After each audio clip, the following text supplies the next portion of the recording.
Hi students, welcome to the video on management accountancy. So, chapter is ratio analysis.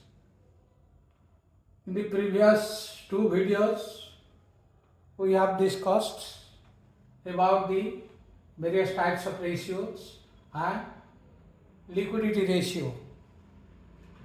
In this video, we will focus on long-term solvency or leverage ratio. So solvency means ability of a concern to meet its long-term obligations. These ratios indicate the mix of fund provided by both owners and lenders and assure the lenders of the long-term funds with regard to periodic payment of interest during the period of loan and repayment of principal amount on maturity. Whenever the outsiders or the bankers will finance a company, they will evaluate whether the company is in a position to pay the periodic interest during the entire period of loan and also repayment of principal on maturity date. In order to assure about the solvency position, the management of the bankers will evaluate the long-term solvency or leverage ratios. So first is debt equity ratio. Debt equity ratio means it is calculated for term loan purpose.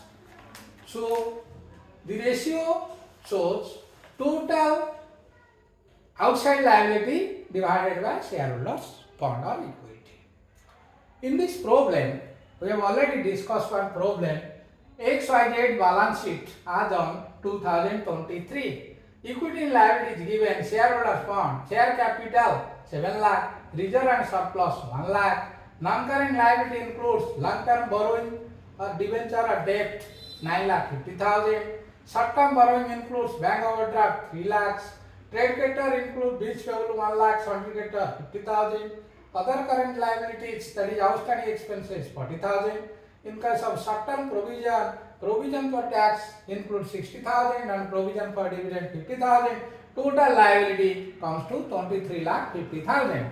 Similarly, on the asset side, non-current assets, that is property, plant and equipment 9 lakh, intangible asset, that is goodwill 50,000, other non-current asset 1 lakh. Then under current asset, inventory or stock 5 lakh. Under trade receivable, bills receivable 2 lakh, sundry or 1 lakh 50,000.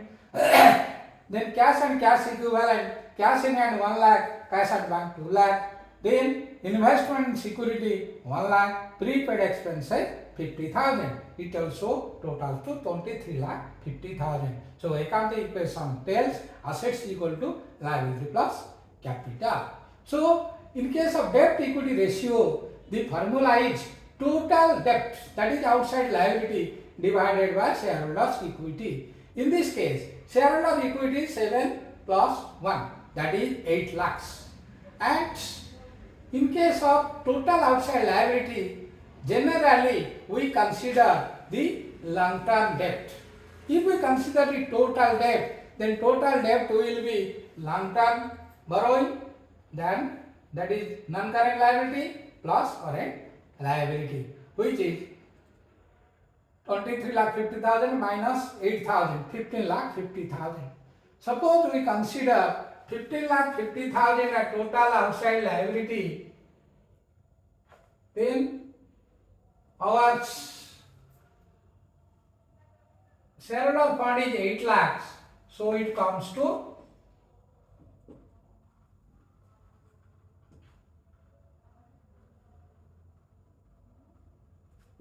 1.94:1. The ideal ratio tells generally it should not be more than twice. That is 2:1. For banker's point of view, we consider debt equity ratio as 2:1. But in MSME sector, we are more relaxed. We consider it is 4:1. Then debt ratio. Debt ratio means total outside liability divided by total debt plus net worth. Here net worth is total assets minus total liability minus intangible asset. That is tangible net worth. So here total debt is 15,50,000. Then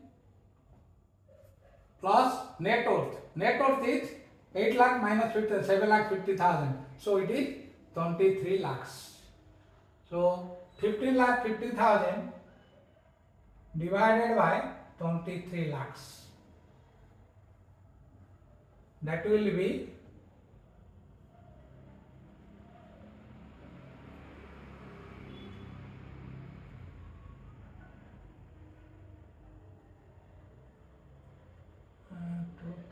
155 by 230.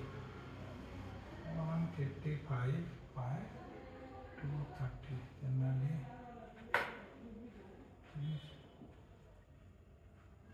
46.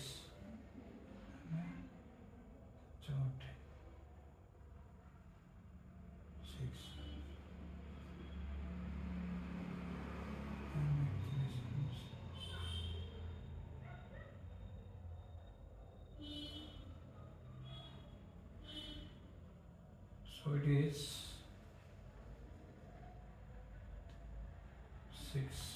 0.5 is to 1. Approximately 0.5 is to 1.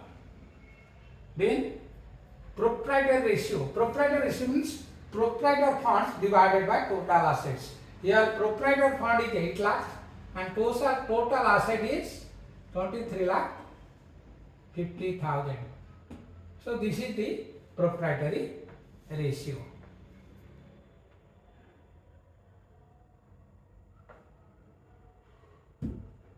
By 235, that is 0.3.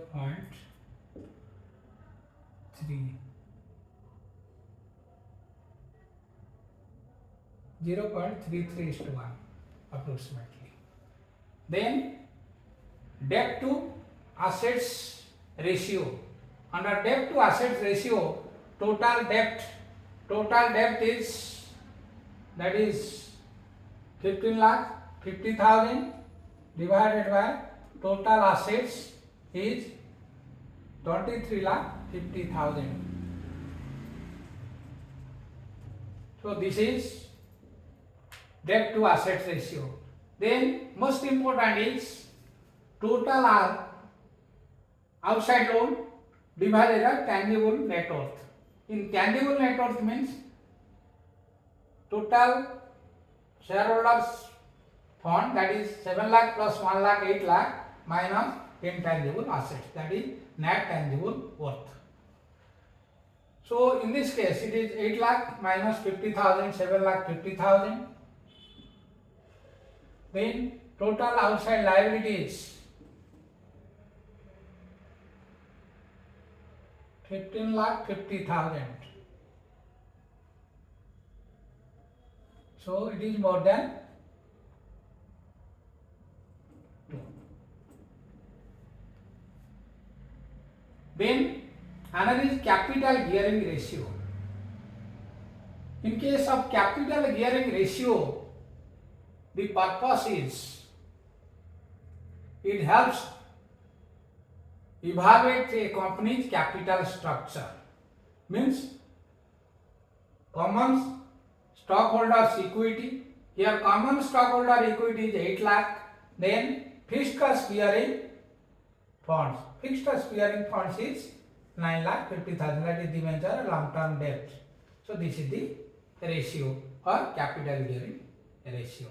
Then most important is coverage ratio. So coverage ratio measures a company's ability to service its debt and meet its financial obligation. Means whether the company is in a position to serve the interest, repay the debt and also asset position, that we will calculate or find out by calculating various coverage ratio like interest coverage ratio, debt coverage ratio, asset coverage ratio.